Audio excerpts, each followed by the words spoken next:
საქართველოს ბანკი ბორჯომხარაგაულის ეროვნულ პარკს 122,000 ლარი დააფინანსეს. შესაბამის მემორანდუმს დღეს გარემოსდაცვის სამინისტროში ხელი მოეწერა.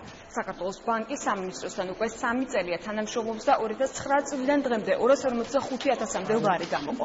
დღეს გაფორმებული მემორანდუმის თანახმად ბანკი ბორჯომხარაგაულის ეროვნული პარკის დაფინანსებას კიდევ 1 წლის განმავლობაში განაგრძობს.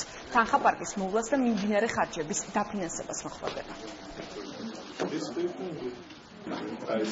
მე ძალიან მოხალული ვარ, რომ კერძო სექტორი, ამ შემთხვევაში კომერციული ბანკი გამოხატავს ასეთ ერთობა მსგავს ინიციატივებში და დარწმუნებული ვარ, ეს იქნება გადამდები. ალბათ სხვაებისთვისაც თუ ჩვენ გვინდა გარემოსდაცვის ცხელი ხაზი გადის დაცული ტერიტორიების შენახვაზე, ახლების შექმნაზე, გაფართოებაზე და ასე შემდეგ. ჩვენ გამახსოვრებათ ჩვენი მწვანე ანაბარი ეს ინიციატივა რო იყო, როცა ხევს ვგავდით, როცა გადაიწვა ჩვენი ტყეები. მივხვდით, რომ ეს არ არის საკმარისი და საჭირო არის წლების განმავლობაში ამ ბუნების დაცვის მხარდაჭერა და დავით მორისონის ფონდთან ერთად ჩვენ ამას ვახორციელებთ და ძალიან გვიხარია, რომ სხვა კომპანიები უერთდება ამას.